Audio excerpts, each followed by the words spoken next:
نحمده ونصلي ونسلم على رسوله الكريم أما بعد فأعوذ بالله من الشيطان الرجيم بسم الله الرحمن الرحيم لا تجعلوا دعاء الرسول بينكم كدعاء بعضكم بعضا صدق الله العظيم إن الله وملائكته يصلون على النبي يا أيها الذين آمنوا صلوا عليه وسلموا تسليما سبھی احباب محبت سے درود پاک پڑھنے الصلاۃ والسلام علیک یا سیدی یا رسول اللہ وعلی آلک واصحابک یا سیدی یا حبیب اللہ الصلاۃ والسلام علیک یا سیدی یا رحمۃ للعالمین وعلی آلک واصحابک یا سیدی یا شفیع المذنبین۔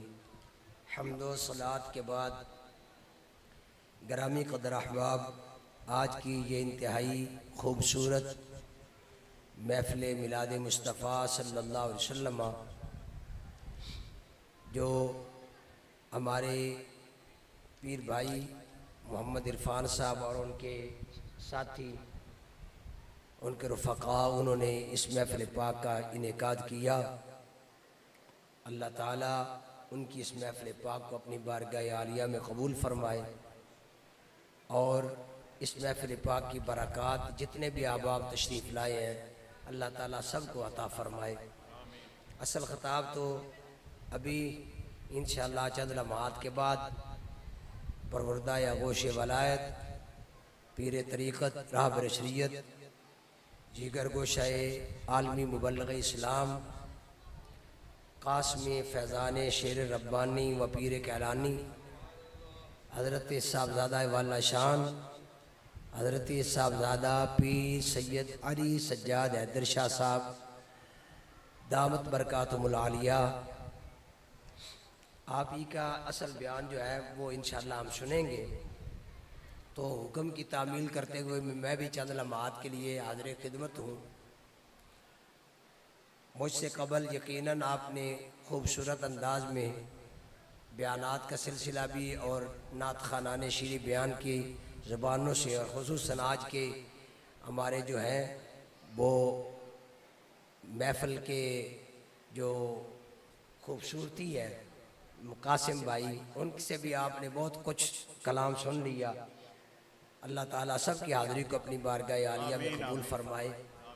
حضرات ذی وقار، رب تعالیٰ نے قرآن کریم کے اندر اپنے محبوب کریم علیہ السلام کی عظمتوں، رفعتوں اور شانوں کو جس طرح بیان فرمایا ہے، اس طرح ساتھ ساتھ ہم سب کو اپنے آقا و مولا صلی اللہ علیہ وسلم کی بارگاہ کے آداب بھی سکھائے کہ میرے محبوب کی بارگاہ کے آداب جو ہے، جتنی بڑی بارگاہ اتنے ہی اس کے بڑے آداب۔ سرکار کی بارگاہ کتنی بڑی بارگاہ ہے، اس کا اندازہ اگر آپ نے لگانا ہو تو قرآن کریم سورہ حجرات پڑھ کے دیکھیں۔ اللہ تعالیٰ ارشاد فرماتے ہیں ان الذین یغضون اصواتهم عند رسول اللہ اولئک الذین امتحن اللہ قلوبهم للتقوی لهم مغفرۃ واجر عظیم ان الذین ینادونک من وراء الحجرات اکثرهم لا یعقلون۔ یہ جو ہے نا، یہ سورہ حجرات، اس کا پہلا رکوع صرف آداب رسالت سکھائے جا رہے ہیں، اور ساتھ بتایا کہ یہ وہ مقام، یہ وہ بارگاہ ہے کہ جس کے اندر اگر بے ادبی کی وجہ سے تیری آواز بلند ہو گئی تو فرمایا ان تحبط اعمالکم وانتم لا تشعرون، تیرے زندگی کے اعمال سارے جو ہیں وہ برباد ہو جائے گے اور تمہیں پتہ بھی نہیں ہوگا۔ اتنی بڑی بارگاہ ہے، تو اس بارگاہ کے آداب ہمیں بتائے جا رہے ہیں، بارگاہ کے آداب سکھائے جا رہے ہیں۔ اللہ تعالیٰ ارشاد فرماتا ہے لا تجعلوا دعاء الرسول بینکم کدعاء بعضکم بعضا۔ مفسرین نے اس کے تین معنی بیان کیے، اس حدیث، اس آیت کے تین معنی بیان کیے ہیں۔ ایک معنی سید المفسرین حبر الامہ حضرت سیدنا عبداللہ بن عباس رضی اللہ عنہما آپ فرماتے ہیں، ارے اس آیت کا ترجمہ کیا ہے، معنی کیا ہے؟ فرماتے ہیں کہ سرکار کے زمانہ پاک کے اندر لوگ جب سرکار کی بارگاہ میں آتے تو آداب رسالت سے ناآشنا ہونے کی وجہ سے آپ کا نام مبارک لے کر پکار لیتے، یا محمد کہہ کر پکارتے، یا ابوالقاسم آپ کی کنیت کہہ کر پکارتے، تو رب تعالیٰ نے یہ قرآن کی آیت نازل فرما دی، فرما لا تجعلوا دعاء الرسول کدعاء بعضکم بعضا، ارے میرے محبوب کے غلاموں کہ رسول کو تم اس طرح نہ بلاؤ جس طرح تم ایک دوسرے کو آپس میں بلاتے ہو۔ کیوں؟ حضرت عبداللہ بن عباس فرماتے ہیں نہاہم اللہ تعالی عن ذالک اعظاما لنبیہ، اللہ نے اپنے بندوں کو اپنے محبوب کی بارگاہ کے آداب بتاتے ہوئے فرما دیا کہ میرے محبوب کی بارگاہ میں جب آؤ نا تو نام لے کر یا محمد ہو یا ابوالقاسم کہہ کر نہیں بلانا، بلکہ جب بھی بلانا ہے تو یا رسول اللہ یا حبیب اللہ کہہ کر بلانا ہے، آپ کا لقب لے کر بلانا ہے، آپ کی کسی صفت کے ساتھ آپ کو بلانا ہے۔ ارے تم نے قرآن نہیں پڑھا؟ الحمد سے لے کر والناس تک رب تعالیٰ نے سارے نبیوں کا ذکر فرمایا، یا ابراہیم آردا نادا، یا موسیٰ انی اصطفیتک علی الناس برسالاتی، یا نوح بسلام منا، سارے نبیوں کے نام لے کر رب نے قرآن کے اندر ان کو پکارا، لیکن الحمد سے لے کر والناس تک رب تعالیٰ نے اپنے محبوب کا نام لے کر یا محمد کہہ کر اپنے محبوب کو نہیں بلایا ہے، بلکہ جب بھی قرآن کے اندر سرکار کو مخاطب فرمایا یا ایھا النبیوں کہہ کر بلایا، یا ایھا الرسول کہہ کر بلایا، یا ایھا المزمل کہہ کر بلایا، یا ایھا المدثر کہہ کر بلایا، یاسین کہہ کر بلایا، طٰہٰ کہہ کر بلایا، آپ کے القاب ذکر فرمائے، آپ کا نام لے کر رب نے بھی نہیں بلایا ہے۔ حالانکہ اللہ ہے، مالک ہے، مالک ہے، اپنے بندے کو جس طرح چاہے بلائے، سرکار اس کی مخلوق ہے، لیکن یہ سرکار کی اللہ کی بارگاہ کے اندر یہ مقام محبوبیت ہے کہ رب نے پورے قرآن کے اندر اپنے محبوب کو یا محمد کہہ کر نہیں بلایا ہے، اور ہمیں بھی یہ بتایا، ہمیں بھی یہ سلیقہ سکھایا، بارگاہ رسالت کے آداب بتائے کہ میرے محبوب کی بارگاہ میں جب بھی آؤ تو میرے محبوب کا نام لے کر نہیں بلانا، جب بھی بلانا ہے تو یا رسول اللہ یا حبیب اللہ کہہ کر بلانا ہے۔ اور یہاں پہ ایک بات عرض کرتا چلوں، حضور تشریف فرما ہے، یہ جو ہے نا یا نبی سلام علیکم ہم کیا پڑھتے ہیں جمعے کے بعد، خصوصاً مساجد کے اندر، اہل سنت کی مساجد کے اندر نماز جمعہ کے بعد ہاتھ باندھ کے اپنی نظروں کو جھکا کے اپنے دل کے اندر گنبد خضرا کا تصور جما کے ہم پڑھتے ہیں یا نبی سلام علیک، یا رسول سلام علیک، اے نبی آپ پر سلام ہو، اے رسول آپ پر سلام ہو۔ تو کئی لوگوں کو اس پر بڑی تکلیف ہوتی ہے، کہتے ہیں جی یہ یا نبی یہ کہہ کر بلانا یہ تو جائز نہیں ہے، یہ تو دور سے پکارنا یہ تو شرک بن جاتا ہے۔ تو میں یہ کہتا ہوں بھئی اگر یہ یا نبی سلام علیک نماز جمعہ کے بعد یا اپنی ہم محفل کے بعد یا نبی سلام علیک کہہ کر ہم اگر سرکار کی بارگاہ میں استغاثہ کریں یا سلام عرض کریں تو کچھ لوگ یہ اس پر شرک کا فتویٰ لگاتے ہیں۔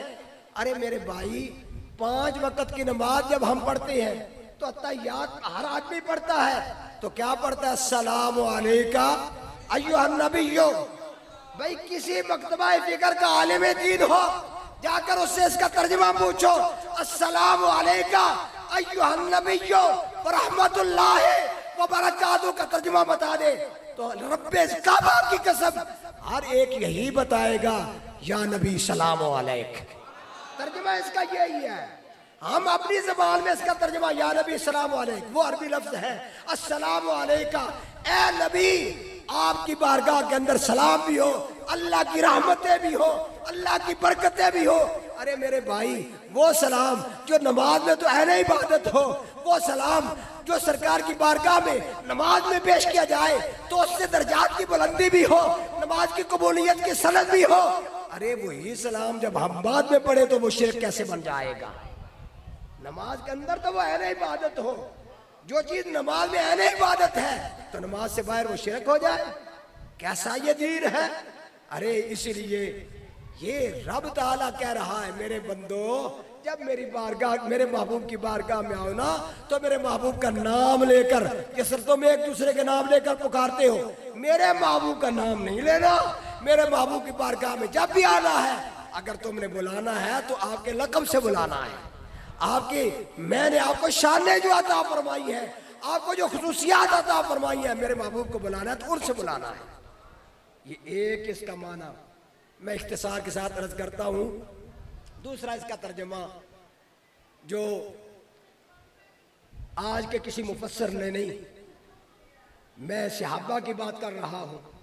حضرت عبداللہ بن عباس جو رئیس المفسرین ہیں، جن کا قول مفسرین کے ہاں حجت ہوتا ہے، جو سرکار کے کزن ہیں، آپ کے چچا کے بیٹے ہیں، اور جب پیدا ہوئے تھے تو حضرت عبداللہ بن عباس کی والدہ سرکار کی چچی جان نے حضرت عبداللہ کو سرکار کی بارگاہ میں پیش کیا۔ سرکار نے اس طرح اپنے ہاتھوں میں حضرت عبداللہ کو لیا اور لے کر دعا فرمائی، اللہم علمہ الکتاب والحکمہ، یا اللہ اس عبداللہ کو کتاب و حکمت عطا فرما دے، کتاب و حکمت کا علم عطا فرما دے۔ تو وہ عبداللہ بن عباس سرکار کی دعا قبول ہوئی۔ ابھی چھوٹے ہیں، بچپنا ہے، عمر تھوڑی ہے، لیکن فاروق اعظم رضی اللہ تعالیٰ عنہ بدری صحابہ بیٹھے ہوتے تھے، بڑے بڑے صحابہ بیٹھے ہوتے تھے، عبداللہ بن عباس کو پکڑ کے ان بڑے صحابہ کے درمیان میں بٹھا دیا کرتے تھے۔ کسی نے اعتراض کر دیا، یہ چھوٹا بچہ ہے، وہاں یہ بدری صحابہ ہیں، بڑے بڑے کبار صحابہ بیٹھے ہیں، ان کے درمیان ایک چھوٹے سے بچے کو بٹھا دیتے ہو۔ آپ نے فرمایا عمر میں چھوٹا ہے لیکن علم میں بہت بڑا ہے، سوال تو کر کے کو پوچھو، سوال کر کے پوچھو، پتہ چل جاتا ہے۔ آپ نے پھر نہ بطور لوگوں کی تشفی کے لیے، تسلی کے لیے آپ نے ایک سوال فرمایا مجھے بتاؤ یہ سورۃ نصر اذا جاء نصر اللہ والفتح ورأیت الناس یدخلون فی دین اللہ افواجا، یہ سورت نازل ہوئی تو اس کے اندر اللہ تعالیٰ نے کیا چیز بیان فرمائی ہے؟ جب صحابہ سے حضرت فاروق اعظم نے پوچھا نا تو ہر ایک نے کہا کہ اللہ تعالیٰ نے اس کے اندر سرکار کی شانوں کا ذکر کیا ہے کہ آپ کی زندگی مبارکہ کے اندر، آپ کی بارگاہ کے اندر لوگ فوج در فوج آ کر اسلام قبول کریں گے، لوگ قبیلے کے قبیلے آ کر مسلمان ہوں گے۔ اللہ تعالیٰ نے ان چیزوں کا اس کے اندر آپ کو خوشخبریاں دی ہیں، یہ بشارتیں دی ہیں اس کے اندر۔ آپ نے فرمایا بس، پھر آپ نے حضرت عبداللہ کی طرف اشارہ فرمایا، میں عبداللہ ذرا کھڑا ہو، عبداللہ ذرا ان کو بتا کہ اس سورت کے اندر اللہ تعالیٰ نے کس چیز کا بیان فرمایا۔ حضرت عبداللہ بن عباس کھڑے ہوئے فرمانے لگے اس سورت کے اندر اللہ تعالیٰ نے اپنے محبوب کریم علیہ السلام سے دنیا سے تشریف لے جانے کا ذکر فرمایا ہے کہ سرکار آپ دنیا سے تشریف لے جائیں گے، اس سورت کے اندر اللہ نے اس چیز کا ذکر فرمایا ہے۔ آپ نے فرمایا بتاؤ، دیکھنے میں تو بچہ ہے لیکن یہ تفسیر کس کو آتی ہے تم میں سے؟ اور یہی اس کا مطلب ہے جو عبداللہ بن عباس نے بتایا ہے کہ سورت کے اندر رب تعالیٰ نے سرکار کی دنیا سے تشریف لے جانے کا ذکر فرمایا ہے، وہ عبداللہ بن عباس۔ آپ فرماتے ہیں دوسرا اس آیت کا ترجمہ وہ بھی ذرا عرض کر دوں۔ رب تعالیٰ فرماتا ہے لا تجعلوا دعاء الرسول، تم اللہ کے رسول کی دعا کو، آپ کے پکارنے کو، آپ کے بلانے کو، آپ کے حکم کو اس طرح نہ سمجھو جس طرح کہ تم ایک دوسرے کے بلانے اور ایک دوسرے کے پکارنے اور امر کو سمجھتے ہو۔ کیوں؟ میں کسی کو بلاؤں، حضرت صاحب کسی کو بلائیں، اگر وہ جواب نہ دے تو وہ گناہگار نہیں، اگر اس کو کوئی مجبوری نہ ہو وہ گناہگار نہیں ہے۔ لیکن سرکار اگر اپنے کسی امتی کو حکم فرمائے، اس کو بلائیں اور وہ جواب نہ دے تو پھر وہ آدمی گناہگار ہے، وہ آدمی جو ہے وہ گناہ کر رہا ہے۔ بلکہ حکم یہ ہے کہ سرکار بلائیں، بندہ نماز پڑھ رہا ہو تو نماز چھوڑ دے اور سرکار کے بلاوے پر آمین اور لبیک کہے۔ صحیح بخاری شریف کے اندر حضرت ابو سعید بن معلہ رضی اللہ تعالیٰ عنہ آپ خود اپنا واقعہ بیان فرماتے ہیں، صحیح بخاری شریف کتاب التفسیر کے اندر، یا ایھا الذین آمنوا استجیبوا للہ وللرسول اذا دعاکم لما یحییکم، اس آیت کے تحت امام بخاری نے اس کی یہ تفسیر لکھی، فرماتے حضرت سعید میرا معلّہ کہتے ہیں کہ میں نماز پڑھ رہا تھا، سرکار تشریف لائے، سرکار نے مجھے بلایا یا سعید، تو میں اپنی نماز کے اندر مست رہا، میں نے نماز کو ترک نہ کیا، نماز کو چھوڑا نہیں۔ حالانکہ حکم یہی ہے، بندہ نماز پڑھ رہا ہو کوئی بھی بلائے تو جواب نہیں دینا، بلکہ نماز کے آداب تو اتنے سخت ہیں کہ بندہ نماز پڑھتے ہوئے کوئی سلام کے جواب میں وعلیکم السلام کہہ دے تو نماز ختم۔ بلکہ اگر کسی نے کسی فوتگی کی بات سن لی، کسی نے خبر دی کہ فلاں فوت ہو گیا، بندہ نماز پڑھ رہا تھا، نماز پڑھتے پڑھتے قرآن کی آیت انا للہ و انا الیہ راجعون پڑھ لیا، نماز ختم۔ حالانکہ قرآن کی آیت پڑھی، نماز پڑھتے ہوئے قرآن کی آیت پڑھی، نماز کا آداب اتنے سخت ہے۔ تو حضرت ابو سعید بن معلّہ جواب جب نہ دیا، نماز ختم کی، جب سرکار کی بارگاہ میں حاضر ہوئے تو سرکار نے فرمایا سعید میں نے تو تجھے بلایا تھا، تو میری بات کو سن کر جواب نہیں دیا۔ عرض کہ یا رسول اللہ میں نماز پڑھ رہا تھا، آپ نے تو بتایا ہے کہ نماز پڑھتے ہوئے کسی بات کا جواب نہیں دینا ہے، نماز کے احکام بڑے سخت ہیں، آداب بڑے سخت ہیں۔ یا رسول اللہ میں نماز پڑھ رہا تھا، نماز ختم کی، فوراً حاضر ہو گیا۔ سرکار نے فرمایا الم یقل اللہ یا ایھا الذین آمنوا استجیبوا للہ وللرسول اذا دعاکم، ارے تو نے قرآن نہیں پڑھا؟ رب نے فرمایا اے ایمان والو جب اللہ اور اس کا رسول تمہیں بلائے اسی وقت آپ کی بلاوے پر آپ کا جواب دو۔ قرآن کہہ رہا ہے، ارے تو نے یہ قرآن نہیں پڑھا؟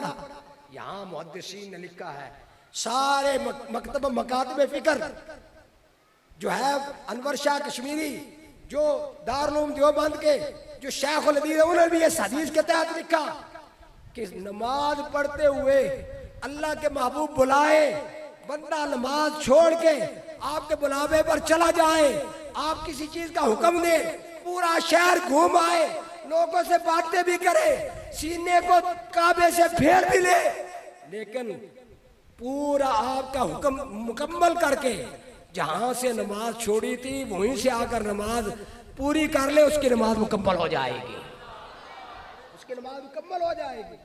کیوں بھائی؟ یہ جو بلاوا ہے نا، یہ بلاوا کسی عام آدمی کا نہیں، یہ اللہ کا بلاوا ہے، اللہ کے رسول کا بلانا اللہ کا بلانا ہے۔ کیوں؟ رب فرماتا ہے وما كان لمؤمن ولا مؤمنة اذا قضى الله ورسوله امرا ان يكون لهم الخيرة من امرهم۔ کسی مومن مرد کے لیے، کسی مومنہ عورت کے لیے یہ اب بالکل ہرگز گنجائش ہی نہیں، اجازت ہی نہیں کہ جب اللہ اور اس کا رسول کسی چیز کا حکم دے دے تو اس کے لیے اس کا اختیار ختم ہو جاتا ہے، اللہ اور اس کے رسول کے سامنے اپنے سر کو جھکانا اس پر لازم ہو جاتا ہے۔ اس لیے یہ اللہ کے رسول کا حکم ہے، اللہ کے رسول کا حکم اللہ کا حکم ہے۔ اس لیے یہ جو ہے نا رب فرماتا ہے ارے تم اگر ایک دوسرے کو بلاؤ تو کوئی آدمی جواب نہ دے تو بندہ گناہگار نہیں ہوتا، لیکن اللہ کا رسول بلائے تو اسی وقت آپ کی پکار پر لبیک کہنا جو ہے بندے کے ذمہ لازم ہوتا ہے۔ اختصار سے عرض کر رہا ہوں، تیسرا معنی عرض کر کے جو ہے اپنی گفتگو کو ختم کرتا ہوں۔ تیسرا معنی مفسرین فرماتے ہیں اس آیت کا یہ ہے کہ لا تجعلوا دعاء الرسول، لوگوں رسول کی دعا کو اپنی دعاؤں جیسا نہ سمجھنا، فَإِنَّهُ عَلَيْكُمْ مُوجِبَةٌ فَاحْذَرُوهَا۔ دوسری روایت کے لفظ ہے فَإِنَّهُ مُسْتَجَابٌ لَكُمْ۔ ارے جب اللہ کا محبوب اپنے ہاتھ اٹھا دیتا ہے تو رب تعالیٰ ان ہاتھوں کی لاج رکھتے ہوئے اس دعا کو ضرور قبول فرماتا ہے۔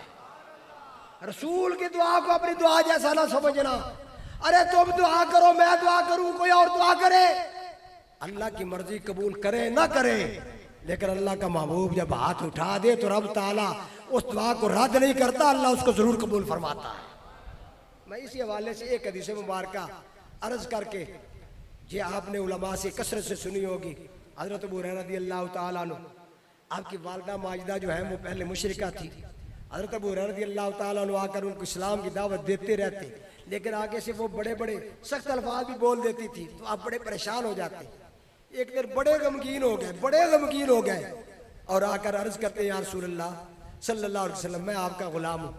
میری والدہ آپ کی غلامہ نہیں ہے, انہوں نے اسلام نہیں قبول کیا ہے, میں نے بڑی کوشش کی ہے کہ وہ کلمہ پڑھ لیں یا رسول اللہ, لیکن وہ آگے سے بڑے نازیبہ کلمات بھی بول دیتی ہیں, تو میں بڑا پریشان ہوں. دعا فرما دے اللہ میری ماں کو ہدایت دے دے, میری ماں کو اسلام کی دولت عطا فرما دے, آپ کی غلامی ان کو مل جائے. آپ نے ہاتھ اٹھائے, اللہم دے امہ ابی ہریرہ, یا اللہ ابو ہریرہ کی ماں کو ہدایت دے. بس سرکار نے یہ دعا فرمائی, یہ سر دعا فرمائی. حضرت ابو ہریرہ فرماتے ہیں سرکار کی بارگاہ سے میں اٹھا. علماء تو اس کے اندر کچھ اور بھی لفظ بولتے ہیں, میں نے بہرحال وہ نہیں پڑھے ہیں. علماء تو کہتے ہیں کہ ادھر آپ نے ہاتھ نیچے کیے, انہوں نے بھاگنا شروع کیا. یہ حدیث کے الفاظ نہیں ہیں, تو میں اپنی طرف سے نہیں کہہ سکتا. بہرحال حضرت ابو ہریرہ کہتے ہیں میں جلدی سے گھر گیا, دروازہ بند تھا, دروازہ بند تھا اور پانی کے گرنے کی آواز آ رہی تھی. میں نے جا کر دروازہ ذرا کھٹکھٹایا, ہاتھ لگایا, اندر سے امی جان نے آواز دیا ابو ہریرہ ذرا انتظار کر, میں نہ رہی ہوں, میں غسل کر رہی ہوں, ذرا انتظار کر. فرماتے ہیں تھوڑی دیر گزری, میری والدہ نے غسل مکمل کیا, دروازہ کھولا تو دروازہ کھول کر مجھے کہنے لگی ابو ہریرہ جس نبی کی غلامی کی دعوت ہر روز تو مجھے دیتا ہے, آج سن لے, اشہد ان لا الہ الا اللہ و اشہد ان محمد عبدہ و رسولہ. یہ قدر میں نے بڑے اختصار کے ساتھ, بڑے اختصار سے اس آیا مبارکہ کا مفہوم آپ حضرات کے سامنے عرض کرنے کی کوشش کی ہے. اللہ تعالی ہم سب کو سرکار کی بارگاہ کے آداب سمجھنے کی توفیق عطا فرمائے. آمین. آپ کی عظمتوں, رفتوں اور شانوں سے ہمیں اپنے دل جو ہے ان کو معطر کرنے کی توفیق عطا فرمائے. آمین ثم اللہ آمین. تعالی سرکار کی غلامی اس جہان اگلے جہان عطا فرمائے. وآخر دعوانا ماشاءاللہ.